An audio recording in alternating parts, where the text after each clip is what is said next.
ಸಾರಿ. ಹೌದೌದು, ಅದು ನಾನೇ ಕಾಲ್ ಮಾಡಬೇಕು ಅನ್ಕೊಂಡೆ, ಅಷ್ಟು ನೀನೇ ಮಾಡಿದ್ಯಾ. 5 ನಿಮಿಷ ಬಂದ್ಬಿಡ್ತೀನಿ. ಓಕೆ ಓಕೆ ಬಾಯ್.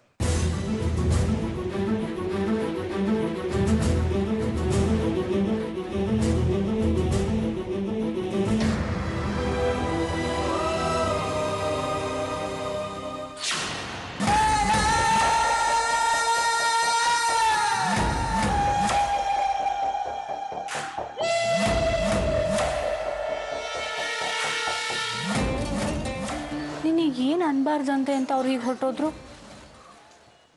ಅಪ್ಪ ಅಮ್ಮನ್ನೆಲ್ಲ ಬಿಟ್ಟು ರಂಜಿತ್ನ ಅಷ್ಟೊಂದು ಪ್ರೀತಿ ಮಾಡಿ ಅವ್ರ ಹಿಂದೆ ಓಡ್ ಬಂದೆ ನೀನು. ಆದರೆ ರಂಜಿತ್ಗೆ ನಿನ್ನ ಮೇಲಿರೋ ಪ್ರೀತಿ ಇಷ್ಟೇನಾ? ಆಂಟಿ ಪ್ಲೀಸ್, ಇದರಲ್ಲಿ ಅವ್ರದ್ದೇನೂ ತಪ್ಪಿಲ್ಲ. ಎಲ್ಲ ನಂದೇ ತಪ್ಪು. ನಾನು ಅವ್ರಿಗೆ ಕೋಪ ಬರೋ ಹಾಗೆ ಮಾತಾಡ್ಬಿಟ್ಟೆ. ನಾನು ಆ ರೀತಿ ಮಾತಾಡಲಿಲ್ಲ ಅಂದಿದ್ರೆ ಅವರು ನೆಮ್ಮದಿಯಾಗಿ ತಿಂಡಿ ಮಾಡ್ಕೊಂಡು ಹೋಗ್ತಾ ಇದ್ರು. ಅದಕ್ಕೆ ತಿಂಡಿನ ಈಗ ಬಾಕ್ಸಿಗೆ ಹಾಕೊಂಡೋಗಿ ಅವ್ರಿಗೆ ಕೊಟ್ಟು ಬರ್ತೀಯಾ? Thank you so much aunty, ಎಂತ ಒಳ್ಳೆ ಐಡಿಯಾ ಕೊಟ್ರಿ. ನಾನು ಹಾಗೆ ಮಾಡ್ತೀನಿ. Thank you.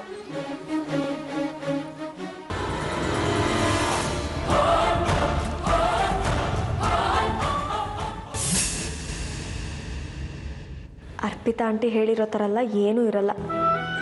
ಅವಳೇನೋ ಅರ್ಜೆಂಟಾಗಿ ಫೋನ್ ಮಾಡಿದ್ದಾಳೆ ಅಂತ ಹೋಗಿದ್ದಾರೆ ಅಷ್ಟೆ. ರಂಜಿತ್ಗೆ ನಾನೇ ಇಂಪಾರ್ಟೆಂಟ್.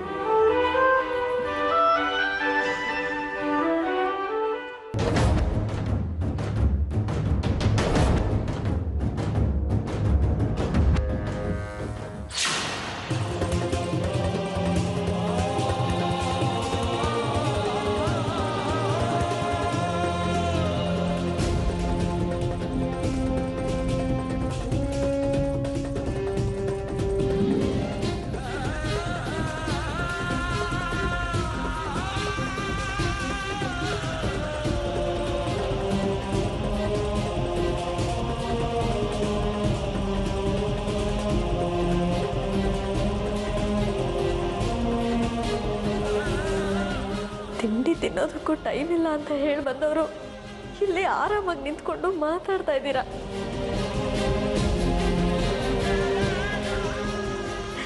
ನನಗಿಂತ ನಿಮಗೆ ನಿರೋಷಣೆ ಮುಖ್ಯ ಆಗೋದ್ಲ ರಂಜಿತ್? ಯಾಕೆ ಹೀಗೆ ನಡ್ಕೊಳ್ತಿದ್ದೀರಾ?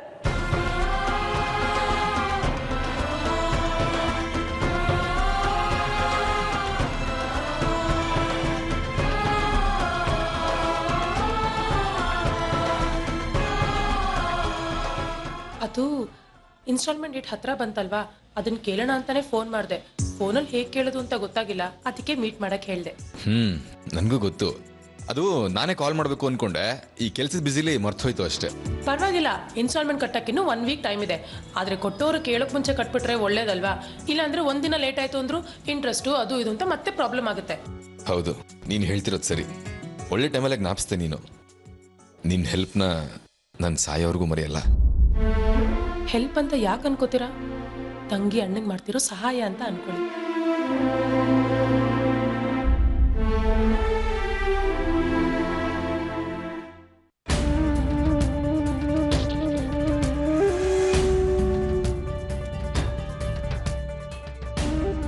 ಇದೇನಿದು? ರಂಜಿತ್ಗೆ ಊಟ ತಗೊಂಡು ಹೋಗ್ತೀನಿ ಅಂತ ಹೇಳಿ ಹೀಗೆ ಹತ್ಕೊಂಡು ಬರ್ತಿದ್ದಾಳೆ. ಏನಾದರೂ ಎಡವಟ್ಟಾಗೋಗಿದ್ಯಾ? ಓ, ಮೋಸ್ಟ್ಲಿ ನಾನು ತೋಡಿರೋ ಕೆಡ್ಡಾಗೆ ಸಾಕ್ಷಿ ಬಿದ್ದಿದ್ದಾಳೆ ಅನ್ಸುತ್ತೆ. ಹಾಗೇನಾದರೂ ಆಗಿದ್ರೆ ಇನ್ನು ಮುಂದೆ ಸಾಕ್ಷಿ ನಾನು ಹೇಳ್ದಂಗೆ ಕೇಳ್ಕೊಂಡು ಬಿದ್ದಿರ್ತಾಳೆ.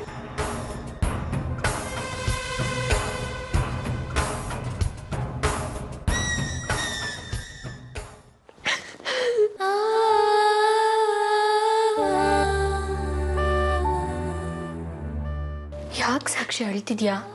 ಏನಾಯ್ತು ಸಾಕ್ಷಿ? ನೀನು ಹೀಗೆ ಅಳ್ತಿದ್ರೆ ನಾನು ಏನು ಅನ್ಕೋಬೇಕು? ರಂಜಿತ್ ಏನಾದರೂ ಆಫೀಸಲ್ಲಿ ಬೈದ್ರಾ? ಸಾಕ್ಷಿ ಪ್ಲೀಸ್ ಅಳ್ಬೇಡ. ನೀನು ಹೀಗತ್ರ ನಂಗೆ ತಡ್ಕೊಳಕ್ಕಾಗಲ್ಲ. ನಂಗೂ ಅಳು ಬಂದ್ಬಿಡುತ್ತೆ ಅಷ್ಟೇ. ಪ್ಲೀಸ್ ನನ್ನನ್ನೇನು ಕೇಳಬೇಡಿ ಆಂಟಿ. ನನ್ನ ಪಾಡಿಗೆ ನನ್ನನ್ನು ಇರೋದಕ್ಕೆ ಬಿಟ್ಬಿಡಿ. ಹಾಗಂದ್ರೆ ಹೇಗೆ ಸಾಕ್ಷಿ?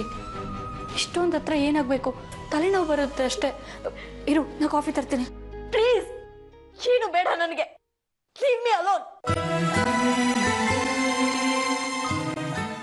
Okay Sakshi, it's okay, you take rest.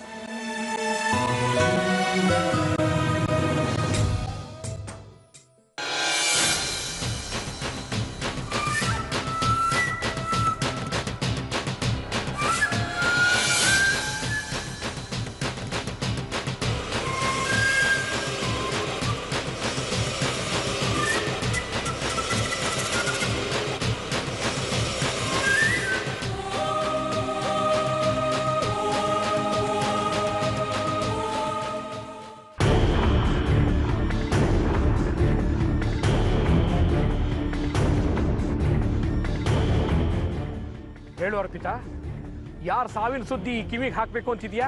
ಸಾವಿನ ಸುದ್ದಿ ಅಂದರೆ ನಿಮಗೆ ಶಿವನಾಮ ಸ್ಮರಣೆ ಇದ್ದಂಗೆ ಅನ್ಸುತ್ತೆ ಅಲ್ವಾ? ನಾನೀಗ ಹೇಳೋಕೆ ಹೊರಟಿರೋದು ಸಾವಿನ ಅಂಚಿಗೆ ಸೇರ್ತಾ ಇರೋವಂಥ ಸಾಕ್ಷಿ ಅನ್ನೋ ಮೀನಿನ ಬಗ್ಗೆ ಹೇಳೋಕೆ. ಹೌದಾ? ಸಾಕ್ಷಿ ಈಗ ಸಾವಿನ ಮನೆ ಬಾಗಿಲು ತಡ್ತಾ ಇದ್ದಾಳ? ಹಾಂ, ಅವಳೀಗ ನಾನು ಹಾಕಿದ ಬಲೆಗೆ ಬೀಳ್ತಿದ್ದಾಳೆ. ಸಾಕ್ಷಿನ ರಂಜಿತ್ನ ಬೇರೆ ಮಾಡಬೇಕು ಅನ್ನೋ ನನ್ನ ಪ್ಲ್ಯಾನು ಸಕ್ಸಸ್ ಆಗ್ತಿದೆ. ಏನು ಪ್ಲಾನ್ ಮಾಡಿದೆ? ಸಿಂಪಲ್, ಒಡೆದಾಳೋ ನೀತಿನ ಯೂಸ್ ಮಾಡಿದ್ದೀನಿ. ಇಷ್ಟರಲ್ಲೇ ನಿಮ್ಮ ಮಗ ಸಾಕ್ಷಿನ ಬಿಟ್ಟು ನಿಮ್ಮ ಹತ್ರ ಓಡ್ ಬರ್ತಾನೆ. ಅವರಿಬ್ರು ಒಂದ್ಸಲ ದೂರ ಆದರೆ ಸಾಕು, ಆ ಸೂರ್ಯನ ಮನೇಲಿ ಬಿರುಗಾಳಿ ಏಳುತ್ತೆ. ಆ ಸೂರ್ಯ ಆದಿತ್ಯ ಆರ್ಯನ್ ವಿರೋಧ ಕಟ್ಕೊಂಡು ಸಾಕ್ಷಿ ಹಾಗೂ ರಂಜಿತ್ ಮದುವೆನ ಒಪ್ಕೊಂಡಿದ್ದಾರೆ.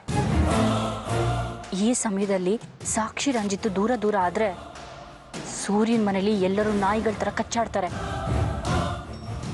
ಆಗ ನಾವು ಅನ್ಕೊಂಡ ಹಾಗೆ ಆ ಮನೇಲಿ ಎಲ್ಲರೂ ದೂರ ದೂರ ಆಗಿ ಹೋಗ್ತಾರೆ. ಧೂಮ್ ಮಚಾಲೆ.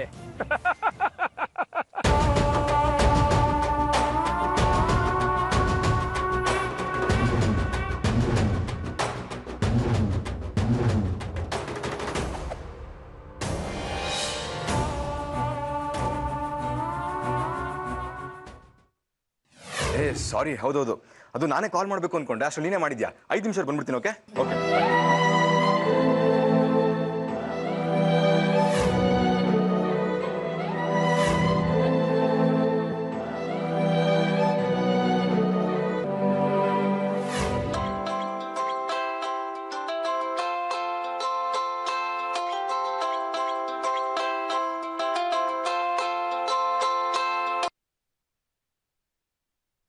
ಹೇಳಿ ಡ್ಯಾಡ್.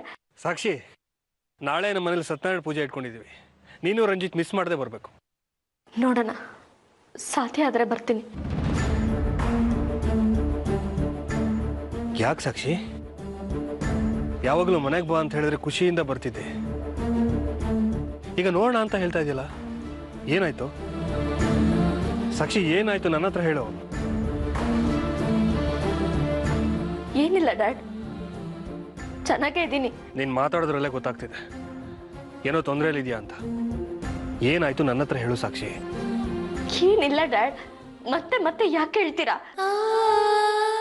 ರಂಜಿತ್ಗೂ ನಿನಗೂ ಏನಾದರೂ ಮನಸ್ತಾಪ ಆಗಿದೆಯಾ? ರಂಜಿತ್ ನಿನಗೆ ಬೈದ್ನಾ? ಏನಾಯ್ತು ಮಗಳೇ? ಹಲೋ ಹಲೋ ಸಾಕ್ಷಿ.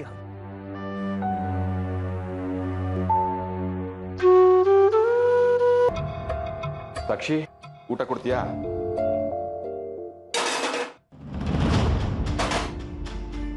ಊಟನೂ ಆಫೀಸಿಗೆ ತರಿಸ್ಕೊಂಡು ಮಾಡ್ಬೋದಾಗಿತ್ತಲ್ಲ. ನಿಮ್ಗೆಲ್ಲ ಹೆಂಡತಿ ಮನೆ ಎಲ್ಲ ಯಾಕೆ ಬೇಕು? ಯಾಕೆ ಹೀಗೆ ಮಾತಾಡ್ತಿದ್ಯಾ ನೀನು? ನಾನೇನ್ ಮಾತಾಡ್ದೆ? ಇರೋ ವಿಷಯ ಹೇಳ್ದೆ. ಸಾಕ್ಷಿ, ಆಫೀಸಲ್ಲಿ ಬಿಸ್ನೆಸ್ ಟೆನ್ಷನ್ಸು. ಆರಾಮಾಗಿ ಊಟ ಮಾಡೋಣ ಅಂತ ಮನೆಗೆ ಬಂದ್ರೆ ಇಲ್ಲೂ ನೆಮ್ಮದಿ ಹಾಳು ಮಾಡ್ಬೇಡ ನೀನು, ಪ್ಲೀಸ್. ನೆಮ್ಮದಿ ಹಾಳಾಗೋ ಹಾಗೆ ನಾನೇನ್ ಮಾತಾಡ್ತಾ ಇಲ್ವಲ್ಲ. ಇತ್ತೀಚೆಗೆ ನೀವು ಮನೆಯವ್ರಿಗಿಂತ ಹೊರಗ್ನವ್ರಿಗೆ ನಿಮ್ ಟೈಮು ಮರ್ಯಾದೆ ಎಲ್ಲ ಜಾಸ್ತಿ ಕೊಡ್ತಿದಾರಲ್ಲ, ಅದನ್ನ ಹೇಳ್ದೆ ಅಷ್ಟೆ. ಏನ್ ನಿನ್ ಮಾತಿನ ಅರ್ಥ? ಬೆಳಗ್ಗೆ ನಿಮ್ಗೋಸ್ಕರ ಅಂತ ತಿಂಡಿ ಮಾಡಿದ್ರೆ ಹಿಂದೆ ಹೋದ್ರಲ್ಲ, ಬೇಜಾರಾಗಲ್ವಾ ನನ್ಗೆ? ಓಹೋ, ಅದಕ್ಕೆ ಅಷ್ಟು ಬೇಜಾರು ಮಾಡ್ಕೊಂಡಿರೋದು ನೀನು?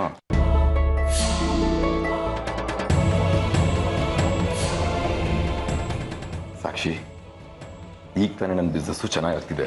ತುಂಬ ಸ್ಕೂಲ್ಗಳಿಂದ ನಂಗೆ ಆಫರ್ಸ್ ಬರ್ತಿದೆ. ಇಂಥ ಟೈಮಲ್ಲಿ ಊಟ ತಿಂಡಿ ಅಂತ ಟೈಮ್ ವೇಸ್ಟ್ ಮಾಡಿದ್ರೆ ನಾವು ಮುಂದುವರಿಯೋದು ಹೇಗೆ ಹೇಳು?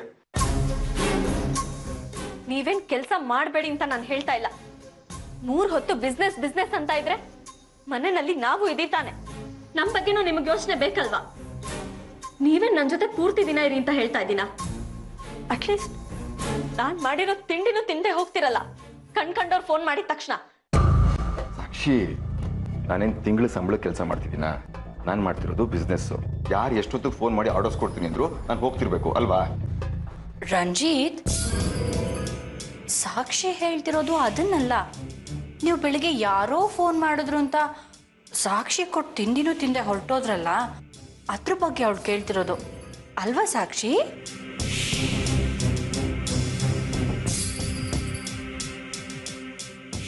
ನೀನು ಅದ್ರ ಬಗ್ಗೆ ಕೇಳಿದ್ಯಾ?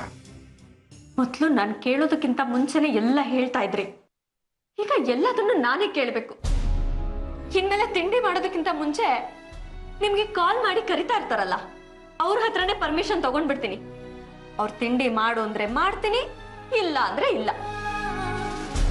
ಸಾಕ್ಷಿ, ನಿನಗೆ ನನ್ನ ಮೇಲೆ ಅನುಮಾನನಾ? ಅಯ್ಯಯ್ಯಯ್ಯೋ, ನಿಮ್ಮೇಲೆ ಅನುಮಾನ ಪಟ್ಟು ನಾನು ಯಾವ ನರ್ಕಕ್ಕೆ ಹೋಗ್ಲಿ? ಬೇಡ ಸಾಕ್ಷಿ, ನೀನು ಯಾರ ಮೇಲೆ ಅಪದ ಹೊರಿಸ್ತಿದ್ಯಾ ಅಂತ ಗೊತ್ತಾ ನಿನಗೆ? ಮಾತಾಡೋದಕ್ಕೂ ಮುಂಚೆ ಅವ್ರು ಏನು ಅಂತ ತಿಳ್ಕೊಂಡು ಮಾತಾಡಬೇಕು. ಓಹೋ, ನಾನು ನಿರೋಷ ಬಗ್ಗೆ ಮಾತಾಡ್ಬಾರ್ದಾ? ಆಯ್ತು ಬಿಡಿ, ನೀವಿಬ್ರು ನಿಮ್ಗಿಷ್ಟ ಬಂದ ಹಾಗಿರಿ. ರಂಜಿತ್ ಪ್ಲೀಸ್. ಏನ್ ಸಾಕ್ಷಿ ನೀನು ಹಾಗೆ ಮಾತಾಡ್ತೀರ? ಮಾತು ಬೆಳೆಸ್ತಾರ? ರಂಜಿತ್ ಎಷ್ಟು ಒಳ್ಳೆ ಹುಡುಗ, ಅವ್ರನ್ನ ಯಾರಾದ್ರೂ ಅನುಮಾನ ಪಡ್ತಾರೇನೆ? ಸಂಸಾರ ಅಂದ್ರೆ ಒಂದ್ ಮಾತು ಬರುತ್ತೆ ಹೋಗುತ್ತೆ, ಅದಕ್ಕೆಲ್ಲ ಈ ತರ.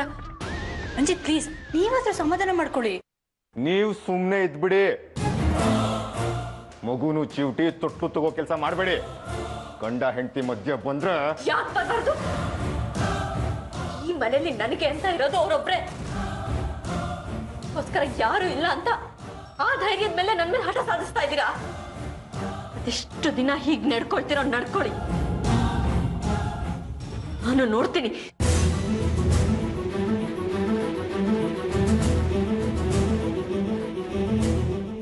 ನಿಮಗೆ ಊಟ ಮಾಡೋಣ ಅಂತ ಈ ಮನೆಗೆ ಬಂದ್ರೆ ಅದಕ್ಕೂ ಅವಕಾಶ ಇಲ್ಲ ಇಲ್ಲಿ.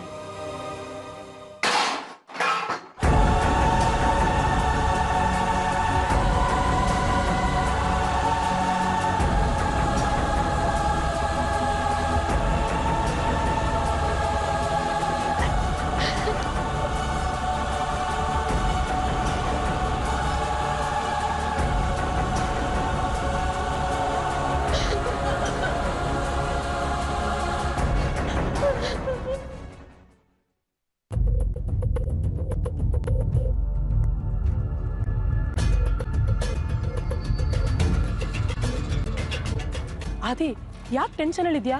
ಏನಾಯ್ತು? ಇನ್ನೇನೇ ಮಾಡ್ಲಿ, ನಮ್ಮ ಅಜ್ಜಿ ನೋಡಿದ್ರೆ ನಿಮ್ಮ ಅಪ್ಪ ಯಾರು ಅಂತ ಗೊತ್ತಾಗೋವರೆಗೂ ನಮ್ಮಿಬ್ರು ಮದುವೆ ಮಾಡಲ್ವಂತೆ. ಟೆನ್ಷನ್ ಆಗದೆ ಇರುತ್ತಾ? ನಿಮ್ಮ ಮನೇಲಿ ನನ್ನ ತಂದೆ ಯಾರು ಅಂತ ಕೇಳ್ತಾ ಇದ್ದಾರೆ.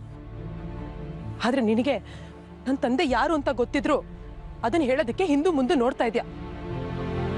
ಆದ್ರೆ ನಾನು ನನ್ನ ತಂದೆ ಯಾರು ಅಂತ ನನಗೆ ಗೊತ್ತಿದ್ರು ಅದನ್ನ ಯಾರ ಹತ್ರನೂ ಹೇಳ್ಕೊಳಕ್ಕಾಗ್ತಿಲ್ಲ. ಏನಿನ್ ಮಾತಿ ಅರ್ಥ? ಆ ಚಿದಂಬರಮೇ ನಿನ್ ತಂದೆ ಅಂತ ಊರು ತುಂಬ ಹೇಳ್ಕೊಂಡ್ ಬರ್ಬೇಕು ಅನ್ಕೊಂಡಿದ್ಯಾ? ಹೋಗು, ಹೋಗಿ ಹೇಳೋಗು, ನನಗೇನು ಪ್ರಾಬ್ಲಮ್ ಇಲ್ಲ. ನಾನು ನಿನ್ನಿಂದ ದೂರ ಇರ್ತೀನಿ ಅಷ್ಟೇ.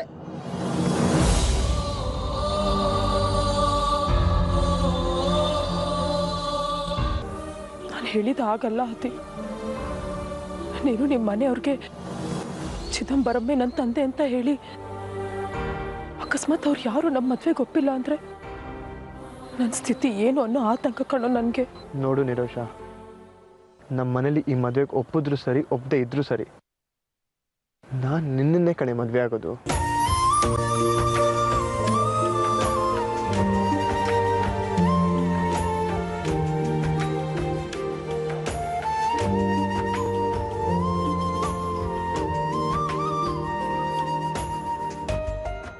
ಆದರೆ ಒಂದು ವಿಷಯ, ನೀನ್ ಮಾತ್ರ ಯಾವುದೇ ಕಾರಣಕ್ಕೂ ಚಿದಂಬರಂ ನಿಮ್ಮ ತಂದೆ ಅನ್ನೋ ವಿಷಯ ನಮ್ಮ ಮನೆಯವ್ರಿಗೆ ಹೇಳ್ಬೇಡ.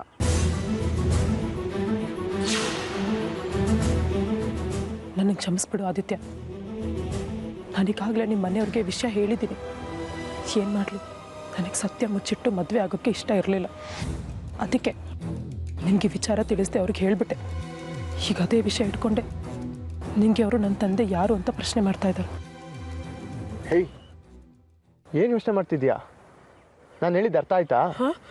ಹಾಂ, ಅರ್ಥ ಆಯಿತು. ನೀನಾಗಿ ನೀನು ಹೇಳು ಅನ್ನೋವರೆಗೂ ನನ್ನ ವಿಷಯನ ಯಾರಿಗೂ ಹೇಳಲ್ಲ. ಅಜ್ಜಿ ಕೇಳಿದ್ರೆ ಏನು ಹೇಳ್ಬೇಕು ಅನ್ಕೊಂಡಿದ್ಯಾ? ಅದೇ ನನಗೂ ಗೊತ್ತಾಗ್ತಿಲ್ಲ ಕಣೆ. ಹೇಗಾದರೂ ಮಾಡಿ ನಿನ್ನ ತಂದೆ ಯಾರು ಅಂತ ನನ್ನಿಂದ ಬಾಯ್ ಬಿಡಿಸೋದಕ್ಕೆ ನಾಳೆ ಪೂಜೆ ಇಟ್ಕೊಂಡಿದ್ದಾರೆ. ಅದೇ ನಾನೊಂದು ಮಾತು ಕೇಳಲ್ಲ? ಕೇಳೆ. ಚಿದಂಬರಮೇ ನನ್ನ ತಂದೆ ಅಂತ ಹೇಳೋದಕ್ಕೆ ಏನು ಪ್ರಾಬ್ಲಮ್ಮು?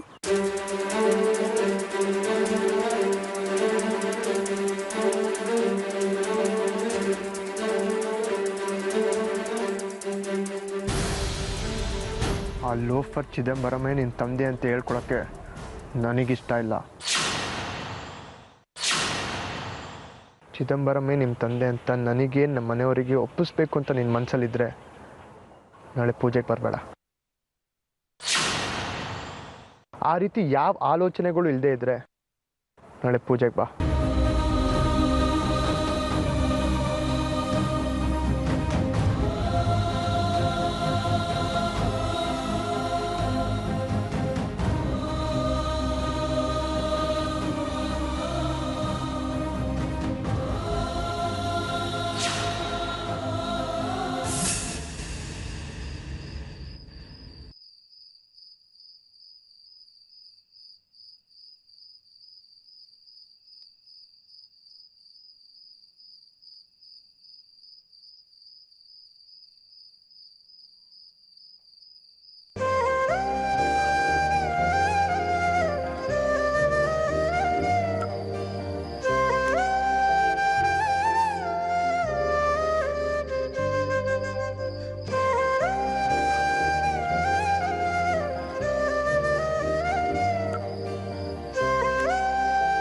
ಸಾರಿ ಸಾಕ್ಷಿ, ಮಧ್ಯಾಹ್ನ ನಾನು ಮಾತಾಡಿದ್ದು ತಪ್ಪು. ನೀನು ಈ ಮನೆಯಲ್ಲಿ ಯಾವಾಗಲೂ ನಗ್ನಗ್ತಾ ಓಡಾಡ್ಕೊಂಡಿರ್ಬೇಕು, ಅದೇ ನನ್ನ ಆಸೆ ಸಾಕ್ಷಿ. ಏನಾದರೂ ಮಾತಾಡು ಪ್ಲೀಸ್. ನೀನು ಈಗ ಸೈಲೆಂಟಾಗಿದ್ದು ನನ್ನ ಗಿಲ್ಟ್ನ ಇನ್ನಷ್ಟು ಜಾಸ್ತಿ ಮಾಡಬೇಡ.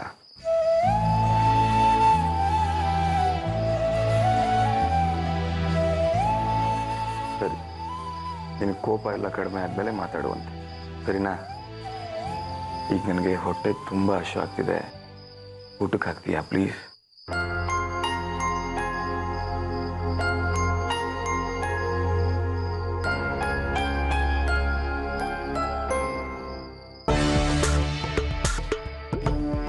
ರಂಜಿತ್, ನೀನು ಎಷ್ಟೇ ಸಮಾಧಾನ ಮಾಡಿದ್ರೂ ಸಾಕ್ಷಿ ಕಿವಿಗೆ ನಿನ್ನ ಮಾತು ಕೇಳಿಸಲ್ಲ.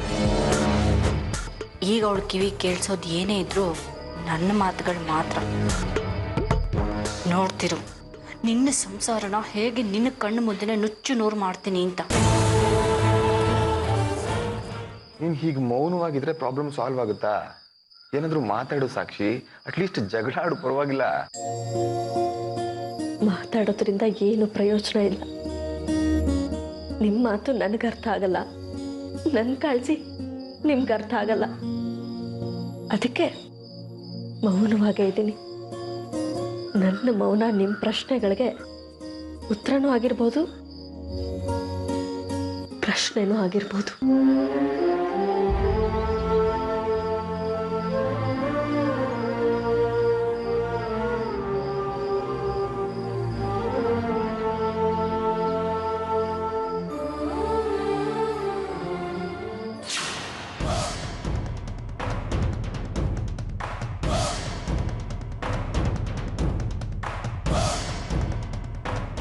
ಇದಿನ್ನೂ ಪ್ರಾರಂಭ ಅಷ್ಟೇ, ಅಂತ್ಯ ಇನ್ನೂ ಘೋರವಾಗಿರುತ್ತೆ.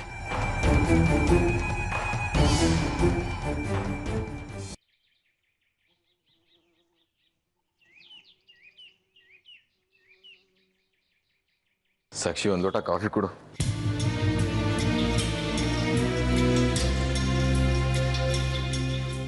ನಿನ್ನೆ ಕೇಳಿದ್ದು ಕಾಫಿ ಕೊಡು ಅಂತ.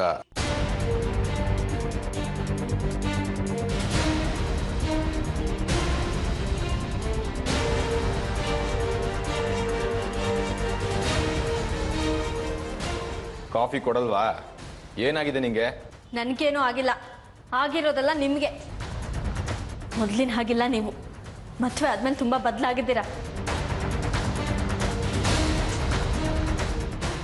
ನಾನೆಲ್ಲ ಬದಲಾಗಿರೋದು ನೀನು ನೋಡೋ ದೃಷ್ಟಿ. ಸುಮ್ಮನೆ ಸಣ್ಣ ಸಣ್ಣ ವಿಷಯಕ್ಕೂ ಅನುಮಾನ ಪಟ್ಟಿರ್ತೀಯ ನನ್ನ ಮೇಲೆ. ಸಾಕ್ಷಿ, ಇದು ಸಣ್ಣ ವಿಷಯನಾ? ನಿಮಗಿದು ಸಣ್ಣ ವಿಷಯ ಆಗಿರ್ಬೋದು, ನನಗಲ್ಲ. ಏನು ಅಂಥದ್ದು ಏನು ಮಾಡಿದ್ದೀನಿ ನಾನು? ಸುಮ್ಮನೆ ಬೆಳಿಗ್ಗೆ ವಾದ ಮಾಡಬೇಡ ಸಾಕ್ಷಿ.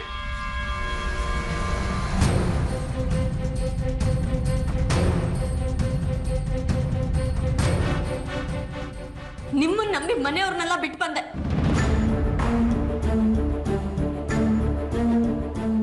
ನನ್ನ ಅಣ್ಣ ತಮ್ಮ ಇಬ್ರು ಸಾರಿ ಹೇಳಿದ್ರು ನಿಮ್ಮನ್ನ ಮದುವೆ ಆಗ್ಬೇಡ ಅಂತ. ಆದ್ರೆ ಅವ್ರ ಮಾತೆಲ್ಲ ಧಿಕ್ಕರಿಸಿ ಬಂದು ನಿಮ್ಮನ್ನ ಮದುವೆ ಆಗಿದ್ದಕ್ಕೆ ಒಳ್ಳೆ ಮರ್ಯಾದೆನೆ ಕೊಡ್ತಾ ಇದ್ದೀರಾ. ನಂಬಿ ಮೋಸ ಹೋದೆ ನಾನು.